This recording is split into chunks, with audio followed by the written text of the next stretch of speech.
12 मार्च 1993 दोपहर का वक्त। मुंबई अपनी रफ्तार में दौड़ रही थी। शेयर बाजार में भीड़ थी, सड़कों पर ट्रैफिक, ऑफिसों में काम, सब कुछ बिल्कुल सामान्य। लेकिन कुछ ही मिनटों में ये शहर ऐसी आवाज सुनेगा जिसे वो कभी भूल नहीं पाएगा। धमाका, और फिर एक और फिर एक और। लेकिन असली सवाल ये नहीं है कि ये धमाके कैसे हुए। असली सवाल ये है, क्या इनको रोका जा सकता था? इस कहानी की शुरुआत उस दिन से नहीं होती, बल्कि कई हफ्ते पहले से, जब इंटेलिजेंस ब्यूरो को एक अहम खुफिया जानकारी मिलती है। जानकारी जो सीधे सीधे एक बड़े खतरे की ओर इशारा कर रही थी। रिपोर्ट में लिखा था, अंडरवर्ल्ड और सीमा पार बैठे आतंकी संगठन एक साथ मिलकर कुछ बड़ा प्लान कर रहे हैं। नाम सामने आने लगे, नेटवर्क की बातें होने लगी, और सबसे खतरनाक, विस्फोटक सामग्री भारत में लाने की तैयारी।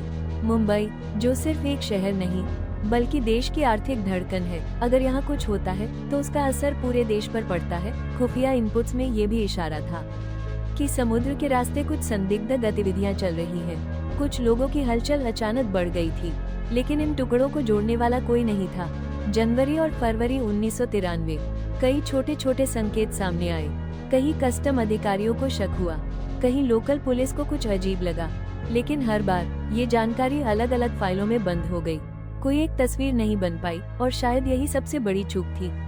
इसी दौरान डेवुड इब्राहिम का नेटवर्क तेजी से काम कर रहा था। दुबई से ऑपरेट होते हुए उसने मुंबई के अंदर अपने लोगों को एक्टिव कर दिया था।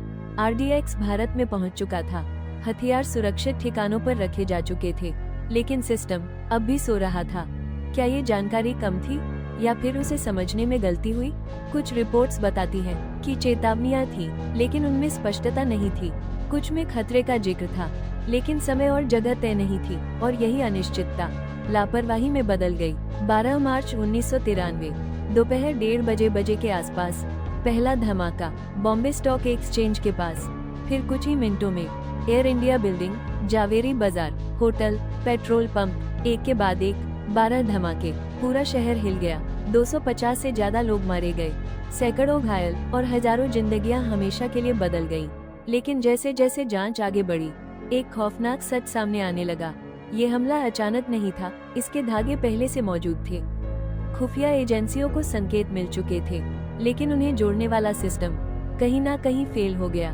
क्या ये सिर्फ एक इंटेलिजेंस फेलियर था, या फिर कई छोटी छोटी गलतियों का एक ऐसा सिलसिला जिसने मिलकर एक बड़ी त्रासदी को जन्म दिया? अगर उन शुरुआती चेतावनियों को गंभीरता से लिया जाता, अगर एजेंसियों के बीच बेहतर तालमेल होता, अगर हर संकेत को जोड़कर एक तस्वीर बनाई जाती, तो शायद इतिहास कुछ और होता। लेकिन ऐसा नहीं हुआ। मुंबई ने उस दिन सिर्फ बम धमाकों का दर्द नहीं झेला, उसने एक सच्चाई भी देखी कि खतरा हमेशा अचानक नहीं आता। कभी कभी वो धीरे धीरे बनता है, संकेत देता है, चेतावनी देता है, लेकिन जब तक हम उसे समझते हैं बहुत देर हो चुकी होती है। और यही इस कहानी का सबसे डरावना हिस्सा है, क्योंकि कभी कभी सबसे बड़ा हमला दुश्मन नहीं करता, बल्कि